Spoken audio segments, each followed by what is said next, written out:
Hi everyone, welcome back to the Better Part with Donna. എല്ലാവർക്കും blessed Easter wishes. സമാധാനവും സന്തോഷമായിട്ട് പള്ളിയിലൊക്കെ പോയി ബൈബിളൊക്കെ വായിച്ച് പ്രാർത്ഥിച്ച് എല്ലാവരും ഈസ്റ്ററൊക്കെ ആഘോഷിച്ചിരിക്കുകയാണെന്ന് വിശ്വസിക്കുന്നു. ഇന്നത്തെ ബൈബിൾ സ്റ്റഡിക്ക് നമ്മളൊരു ചാപ്റ്റർ ഫുള്ളായിട്ടല്ല ഇന്ന് ബൈബിൾ സ്റ്റഡി ചെയ്യുന്നത്. നമ്മൾ ഇന്നൊരു പർട്ടിക്കുലർ കഥാപാത്രത്തെ, ഒരു ക്യാരക്ടറിനെ എടുത്തിട്ട് നമ്മൾക്ക് അതെങ്ങനെ നമ്മൾ ഇന്നത്തെ ലൈഫിൽ നമുക്ക് ആ ഒരാളുടെ ജീവിതത്തിൽ നിന്ന് നമുക്ക് എന്തൊക്കെ പഠിക്കാമെന്നൊക്കെയുള്ള കാര്യങ്ങളാണ് ഇന്ന് ഡിസ്കസ് ചെയ്യാൻ പോകുന്നത്. ഇന്ന് നമ്മൾ ഉൽപ്പത്തി 16 ഒരാളെ കാണുന്നുണ്ട്. ആളാരാണെന്നൊക്കെ ഞാനൊരു കുറച്ച് മിനിറ്റുകൾക്കുള്ളിൽ പറയാം. അതിന് മുന്നേ we have to discuss about a metaphor, a very commonly use metaphor when we talk about Bible and when we talk about our life. ആ മെറ്റഫർ ഏതാണെന്ന് വെച്ചാൽ എ സീസൺ ഓഫ് വിൽഡർനെസ് അല്ലേ, ഒരു മരുഭൂ യാത്ര. ജീവിതത്തെ, പ്രത്യേകിച്ച് ക്രിസ്തീയ ജീവിതത്തെ പല സമയങ്ങളിലും മരുഭൂ യാത്രയായിട്ട് കമ്പയർ ചെയ്യാറുണ്ട്. കാര്യം ഒരു മരുഭൂമിയിലൂടെ ഒരാൾ ഒറ്റയ്ക്ക് യാത്ര ചെയ്യുക എന്ന് പറയുമ്പോൾ എനിക്ക് തോന്നുന്നു റീസെൻ്റ്ലി നമുക്ക് ആടുജീവിതമൊക്കെ പോലത്തെ മൂവീസ് കണ്ടിട്ടുള്ള ആൾക്കാർക്ക് അറിയാം. ഒരു മരുഭൂമി എന്നൊക്കെ പറയുമ്പോഴത്തേക്ക് ഭയങ്കര ക്രൂവലായിട്ടുള്ള, മെർസിലെസ് ആയിട്ടുള്ള ഭയങ്കര വെതർ, അതിൻ്റെ കൂട്ടത്തിൽ ഒരാൾ ചുറ്റിനുമില്ല, ഹെൽപ്പ് ചെയ്യാൻ ആരുമില്ല, തണലില്ല, വെള്ളമില്ല, ഭയങ്കര പ്രത്യേകിച്ച് നമ്മൾ അതിനോടത്ത് ക്ഷീണിക്കും. അങ്ങനെ ആ ഒരു യാത്രയാണ് മരുഭൂ യാത്ര. ജീവിതത്തിൽ പല സമയങ്ങളിൽ ഇങ്ങനത്തെ പ്രതിസന്ധികളും ഇങ്ങനത്തെ സിറ്റുവേഷനിലൂടെ നമുക്കും കടന്നു കൊണ്ടുവന്നിട്ടുണ്ട്. ആരും ഹെൽപ്പ് ചെയ്യാനില്ല, കംപ്ലീറ്റ്ലി വൾനറബിൾ ആയിട്ടുള്ള, ഹെൽപ്ലെസ് ആയിട്ടുള്ള, നമ്മളെ കൊണ്ട് പറ്റുന്നതൊക്കെ നോക്കിയിട്ടൊന്നും നടക്കുന്നില്ല. അങ്ങനത്തെ ഒരു കംപ്ലീറ്റ്ലി ഡിജക്റ്റഡ് ആൻഡ് ഡിസപ്പോയിൻറ്റഡ് ആയിട്ടുള്ള സിറ്റുവേഷൻസിൽ നമ്മൾ അറ്റ്ലീസ്റ്റ് എല്ലാവരും ഒരു പ്രാവശ്യമെങ്കിലും ജീവിതത്തിൽ പോയിട്ടുണ്ടാവും. ഇപ്പോൾ അങ്ങനെ പോയിക്കൊണ്ടിരിക്കുന്ന ആളുകളും ചിലപ്പോൾ എൻ്റെ ഇത് കേൾക്കുന്നുണ്ടാവും. അപ്പോൾ നമ്മൾ ഉൽപ്പത്തി 16 അങ്ങനെ ഒരാളെ കാണുന്നുണ്ട്. അത് മെറ്റഫോറിക്കലി ജീവിതത്തിൻ്റെ പ്രതിസന്ധികൾ മരുഭൂ യാത്രയുമായിട്ട് താരതമ്യം ചെയ്യാൻ മാത്രമല്ല, ലിറ്ററലി ഷീസ് ഗോയിങ് ത്രൂ ഒരു ഡെസേർട്ടിൽ കൂടെ ഉള്ളൊരു യാത്രയിൽ നമ്മൾ literally and figuratively, literally and metaphorically മരുഭൂ യാത്രയിലൂടെ കടന്നു പോകുന്ന ഒരാളെയാണ് നമ്മൾ കാണുന്നത്. ആ ആളാണ് ഹാഗാർ. നമ്മൾ first time ever in Bible ഒരാൾ ഈ ഒരു മരുഭൂ യാത്രയിലൂടെ കടന്നു പോകുന്നതും ഹാഗാർ തന്നെയാണ്. അപ്പോൾ ഹാഗാറിൻ്റെ ഹിസ്റ്ററിയൊക്കെ കുറച്ച് കേൾക്കുന്നവർക്ക് അറിയാമെന്ന് എനിക്കറിയാം. ഹാഗാർ പിന്നെ സാറായി ആൻഡ് അബ്രഹാമിന് ദൈവം കൊടുത്ത പ്രോമിസ് കുറച്ചൊന്ന് ലേറ്റായെന്ന് സാറായിക്ക് തോന്നുമ്പോൾ സാറയുടെ സ്വന്തം ഒരു ഡിസിഷൻ ബുദ്ധിയിൽ എടുക്കുന്ന തീരുമാനമാണ്. ഹാഗാർ ഒരു ഈജിപ്ഷ്യൻ സ്ലേവ് ആണ്. ഇപ്പോൾ സ്ലേവ് എന്ന് പറയുമ്പോഴറിയാമല്ലോ, അവർക്ക് പ്രത്യേകിച്ച് റൈറ്റ്സോ അങ്ങനെ ഐഡൻറ്റിറ്റിയോ ഒന്നുമില്ല. മാസ്റ്റേഴ്സ് എന്താ അവർക്ക് വേണ്ടി തീരുമാനിക്കുന്നു, അതാണ് അവരുടെ ജീവിതം. അങ്ങനെ സാറായി തീരുമാനിക്കുന്നു. ഓക്കെ, എന്നാൽ പിന്നെ ഹാഗാർ യങ് ആണ്, സാറ ഒരുപാട് ഓൾഡാണ്. അപ്പോൾ ഇനി കുഞ്ഞുങ്ങളൊക്കെ ഉണ്ടാകുന്ന ചാൻസുകളൊക്കെ വളരെ കുറവെന്നല്ല, ഇറ്റ്സ് ഇമ്പോസിബിൾ ആക്ച്വലി. അങ്ങനെയാണ് ഹാഗാർ പ്രഗ്നൻ്റ് ആവുന്നത്. പക്ഷേ പ്രഗ്നൻ്റ് ആയതിനു ശേഷം ഹാഗാറും സാറയും തമ്മിൽ കുറച്ചൊരു കോൺഫ്ലിക്ട്സ് ഒക്കെ ഉണ്ട്. രണ്ടുപേരുടെ ഭാഗത്തും തെറ്റുകളുണ്ട്. അങ്ങനെ ഹാഗാറിന് അവിടെ നിൽക്കാൻ പറ്റാത്ത ഒരവസ്ഥയിലേക്ക് വരുന്നു. ഹാഗാർ കംപ്ലീറ്റ്ലി പ്രഗ്നൻ്റ് ആയിട്ടുള്ള ഒരാൾ finally she decides to run away.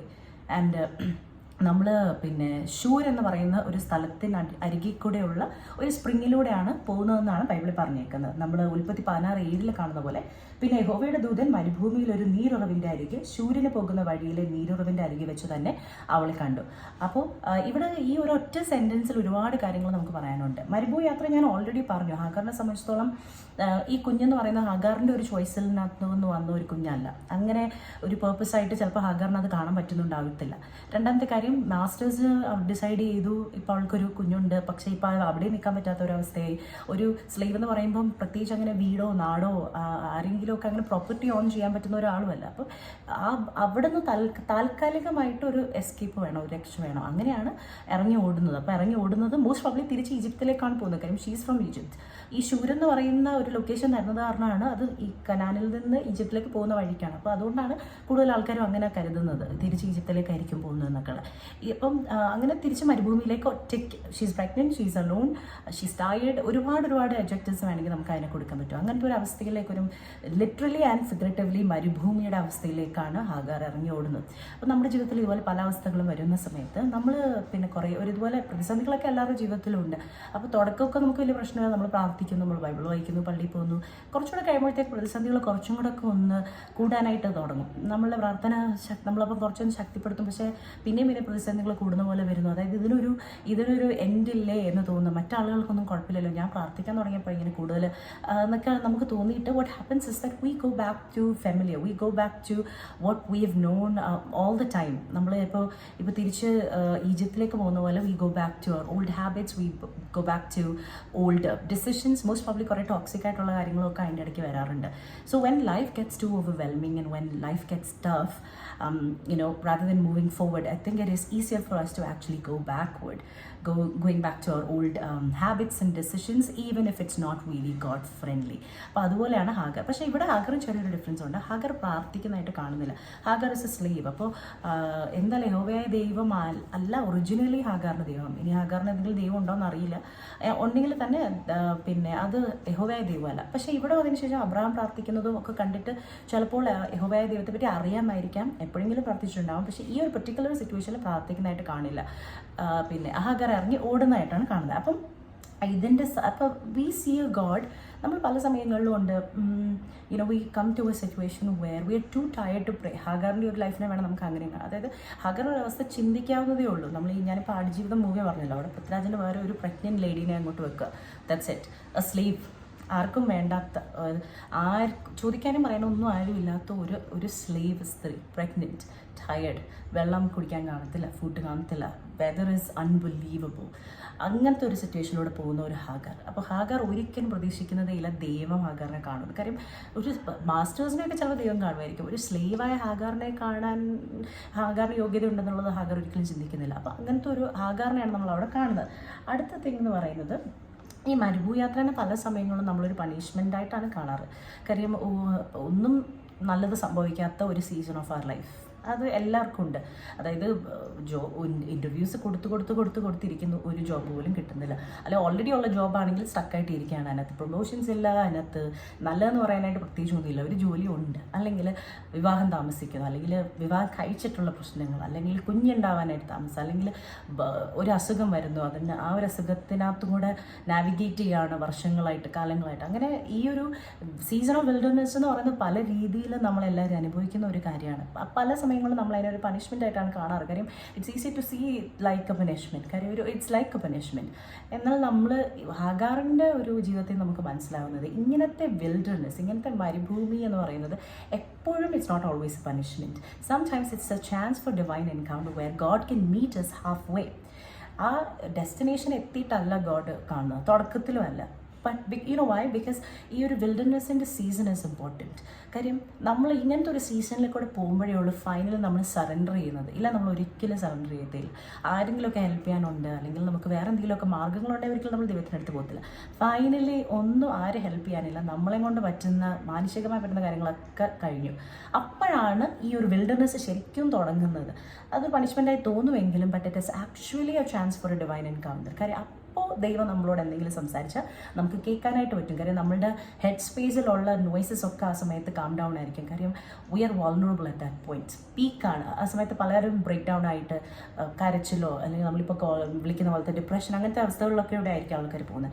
But that is not a punishment. Like Hagar, അത് നമുക്കൊരു ഡിവൈൻ എൻകൗണ്ടർ ആയിരിക്കും. ആ സമയത്ത് ഫെയിൻറ്റ് വോയിസിലൂടെ ദൈവം സംസാരിക്കുന്ന കാര്യം വരെ നമുക്ക് കേൾക്കാനായിട്ട് പറ്റും.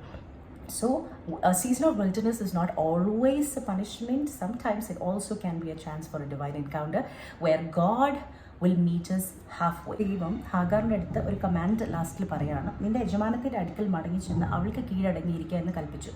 ഇത് ആദ്യം വായിക്കുന്ന സമയത്ത് നമുക്ക് കുറച്ച് ക്രൂവലായിട്ടൊക്കെ തോന്നാം. ദൈവം അവളെ തിരിച്ചു വിടുവാണ്, അപ്പോൾ അവളെ സഫർ ചെയ്യാനാണോ ദൈവത്തിൻ്റെ ആഗ്രഹം എന്നൊക്കെ നമുക്ക് അങ്ങനെ തോന്നാം. ബട്ട് ആക്ച്വലി കുറച്ച് ഇരുത്തി വായിക്കുമ്പോൾ നമുക്ക് മനസ്സിലാവും, പരീക്ഷ സഹിക്കുന്ന മനുഷ്യൻ ഭാഗ്യവാൻ. അപ്പോൾ ഈ പരീക്ഷയുടെ ഇടയ്ക്ക് വെച്ചിട്ട് ഫുള്ളായിട്ട് എഴുതാണ്ട് ഇറങ്ങിപ്പോയി കഴിഞ്ഞ് കഴിഞ്ഞാൽ എന്തായാലും അതിനുള്ള റിവാർഡ് കിട്ടാൻ പോകുന്നില്ല. So it is important that Hagar goes back and she has to complete the assignment. എന്നാൽ മാത്രമേ അതിന് ശേഷമുള്ള ഒരു പ്രോമിസിലേക്ക് അവൾക്ക് കടക്കാനായിട്ട് കഴിയുകയുള്ളൂ. അപ്പോൾ അതുകൊണ്ടാണ് സംടൈംസ് അതിനും ചുമ്മാ അവളുടെ അടുത്ത് തിരിച്ചു പോകാനല്ല പറയുന്നത്. First of all he acknowledges her. അവളുടെ പേര് ചൊല്ലി അവളെ വിളിച്ചു. ആരും ചോദിക്കാനും പറയാനും ഇല്ലാതിരുന്ന് എന്ന് കരുതിയിരുന്ന ഹാഗറിന് ദൈവമുണ്ടെന്ന് അവളെ മനസ്സിലാക്കി കൊടുത്ത്, അവൾ ഒരു സ്ലേവിനെ അങ്ങനെ ആരും അക്നോളജ് ചെയ്യുന്നതായിട്ടില്ല.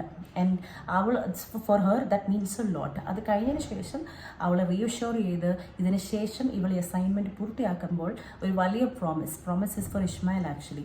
അതായത് അവളുടെ മകൻ ഇസ്മായിലിൻ്റെ പേരിടണമെന്നും അവൻ്റെ ഡിസെൻഡൻസ് ആയിട്ടുള്ള വലിയൊരു സന്തതി ജനറേഷൻസ് ഉണ്ടാകുമെന്നൊക്കെ പ്രോമിസ് ചെയ്ത് ഒരു മേട്രിയാർക്ക് പോലെ, ശരിക്കും പറഞ്ഞാൽ അബ്രഹാമിനോടാണ് അതിൻ്റെ ഒരു പാരലായിട്ടുള്ള സെയിം ഒരു പ്രോമിസ് കൊടുത്തേക്കുന്നത്. ഹിയർ ഹഗാർ ഒരു സ്ലേവ് ആയിട്ടുള്ള, മാർജിനലൈസ്ഡ് ആയിട്ടുള്ള, ഒരു അൺസീൻ ആയിട്ടുള്ള ഒരാളെ ഒരു മേട്രിയാർക്ക് പോലെ, അതായത് അവളുടെ ജനറേഷൻസിന് പോലും വിലയുണ്ട് അല്ലെങ്കിൽ വാല്യൂ ഉണ്ടെന്നുള്ള രീതിയിൽ ദൈവം ഒരു പ്രോമിസ് കൊടുക്കുകയാണ്. And then he sends her back because it is important that we stay, we continue on the journey and we finish our assignment so that we are strong enough, we are qualified enough to receive the promise. So ഇന്ന് ആരെങ്കിലുമൊക്കെ എന്നെ കേൾക്കുന്നവരിൽ ആരെങ്കിലുമൊക്കെ ഇതുപോലൊരു വിൽഡർനെസ്സിലൂടെ പോവുകയാണെങ്കിൽ please understand that there is a God who sees you. ഇവിടെ Hagar ആക്റ്റീവായിട്ട് പ്രാർത്ഥിക്കുന്നത് കാണിക്കുന്നില്ല. ചില സമയത്ത് ദൈവത്തിന് മനസ്സിലാവും നമ്മൾ we are disappointed. It's not easy to go through ഒരു സീസൺ ഓഫ് ഒരു വിൽഡർനെസ് വെയർ നമുക്ക് ആൻസേഴ്സ് എങ്ങൊന്നുമില്ല, everything is a disappointment for us and God knows that. So അതുകൊണ്ട് നമ്മൾ കുറച്ചൊക്കെ അങ്ങോട്ടും ഇങ്ങോട്ടും ഒക്കെ ഒന്ന് വേവർ ചെയ്യുന്നതൊക്കെ ഗോഡിന് മനസ്സിലാവുന്ന ഒരു കാര്യമേ ഉള്ളൂ. അപ്പോൾ ആരെങ്കിലുമൊക്കെ ഇത് കേൾക്കുന്നുണ്ടെങ്കിൽ I want you to understand that he sees you, he has an assignment for you, but for that you have to continue on the journey. അതിനെ ഇടയ്ക്കിട്ട് എസ്കേപ്പ് ചെയ്ത് നമ്മളുടെ ഒരു അസൈൻമെൻറ്റിൽ നിന്ന് എസ്കേപ്പ് ചെയ്യുന്നത് is not good for us. കാര്യം അങ്ങനെ ആകുമ്പോൾ ആ ഒരു അസൈൻമെൻറ്റ് പൂർത്തിയാകാണ്ട് അങ്ങനെ കിടക്കും. അപ്പോൾ അതിന് നിങ്ങൾക്ക് ദൈവം എല്ലാ സ്ട്രെങ്ത് തരട്ടെ, ധൈര്യം തരട്ടെ, കൃപ തരട്ടെ ആ ഒരു അസൈൻമെൻറ്റിൽ നിൽക്കാനായിട്ട്. അപ്പോൾ അതിന് കഴിയുമ്പോൾ ഹാഗാറിനെ പോലെ ഒരു വലിയ promise, this promise is not ഒരു കൊച്ചു പ്രോമിസ് അല്ല, this is a greater promise. അതുപോലത്തെ വലിയൊരു പ്രോമിസിന് നമ്മളും ഇടയാകുവാനായിട്ട് ദൈവം നമ്മളെ അനുഗ്രഹിക്കട്ടെ. And one more thing, I want to stop this with one more thing, that is ഹാഗാറാണ് the first one to name God. ബൈബിളിൻ്റെ ഫുൾ ചരിത്രത്തിൽ ആരും ദൈവത്തിനൊരു പേരിടുന്നില്ല. ദൈവം പലരുടെയും പേര് മാറ്റാറുണ്ട്. But Hagar is the only one and only woman in the Bible, one and only person in the Bible actually to name God. El Roi എന്നാണ് പറയുന്നത്, which means that the God who sees me. So there is a God who sees you, there is a God who understands you. Just please continue on the journey, wait for him to show up, he will show up. God bless you. എല്ലാവരും ദൈവം അനുഗ്രഹിക്കട്ടെ. അടുത്തൊരു വീഡിയോയിലേക്ക് കാണാം. Take care.